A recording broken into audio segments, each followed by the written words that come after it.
Hey guys, it's Dan again. Today we're going to talk about hose bibs. Plumbers, we call them hose bibs. Other people call them outside faucets, garden hose connections, and there could be a list of different names. But we're going to talk about the most common problems with them, why the hose needs to be taken off of them every winter if you live in an area where it's below zero. This is just a quick setup of what it would actually look like going through the house. Typically, this is a frost-free or frost-resistant, they would call them, where you could leave it on year-round if you chose to. We still refer that there should be a shut-off valve on the back end here, and it's a good idea to turn them off before every frost. So we'll start with the basics. This one that we're displaying here is a quarter turn. So all the way to the right is full off, all the way to the left is full on. This is the vacuum breaker. This makes sure that it's an anti-siphon device, that it doesn't actually go back into the house. So it's very important that when these are installed, that they are pitched. They need to be facing towards the house, draining out. And the reason why we're going to show you that, we're going to show you what's inside a similar version of this and how to keep them from freezing. Most of the time, this is an example of one that already froze in somebody's house, where you can see the split. This was sitting here just as well. There could have been two things wrong with this. It could have been back pitched like this, or somebody could have left a garden hose connected to the end of this. With the garden hose connected to the end of this, or this sitting like this, water retains in the center.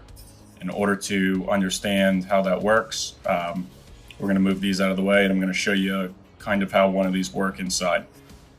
This is another one that was removed from a customer's house. This is a multi-turn.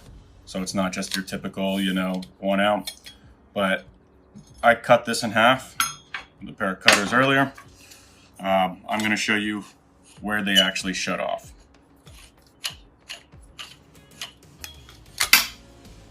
So this is the seat in the back that shuts it off at the very end. So this unit actually shuts off all the way at the end, and this whole piece is pretty much just hollow with this brass rod that goes through the middle. So every time that you turn your hose off, you turn it off here, your water actually shuts off right about here. That gives this section of pipe to drain back outside, so that in the event that it's below frost, that it will not freeze, because this will be inside the house and you should have insulation here. That way it keeps it from freezing. Even if you have the hose disconnected, you have it turned off, and this is sitting like this, it will trap remaining water in here. The frost will start here and work its way and puncture to the easiest spot, which would be this copper section here. So in order to keep yourself from getting a plumbing service call, or water in your basement, or any type of property damage, it's a really good idea to make sure that you turn off the valve connected behind the hose bib if you have one. If you don't, I would recommend looking into getting one of those. But definitely make sure, most importantly, that the hose is disconnected at the end of the springtime, summertime, whatever it is for you. Just make sure that the hose is off before the first frost. This is the vacuum breaker.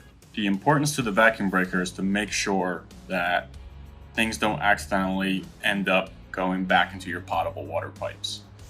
So a simple example would be that if you had your hose connected and you were filling up a swimming pool, a kiddie pool, it could be a muddy puddle, and somebody turns off your main valve inside the house, or your water gets shut off for an unknown reason, and a fixture's running at a lower point, it will, without a vacuum breaker, out of this end, suck whatever pool water is there, pond water, whatever it may be, and it could potentially end up back into your pipes.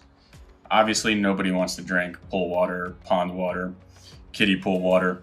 So a vacuum breaker is important. It's also required most places by code. So every hose bib that we install, we make sure that they come with a vacuum breaker.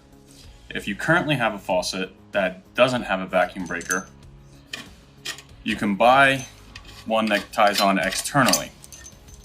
If you look at your faucet and it doesn't have a vacuum breaker up top, which would be similar to this one. I know this one doesn't have a handle, but Up top, there's nothing on it, no vacuum breaker. You can purchase a vacuum breaker similar to this, and this simply threads on, just like this. It has this set screw here. Once you get it tight, if you would like to, you can tighten this to make sure that it doesn't come off. You really don't need to tighten it. We normally leave it loose so it doesn't mess the threads up. Then you can put your hose or other attachments right onto this. It's pretty simple. It does the same thing. It gives you that extra protection if you don't have one of these. If you're looking to pick one of these up, you could probably get it at your local hardware store. If not, and you just want to get it sent to your house, we'll have a link down below that you can purchase it from.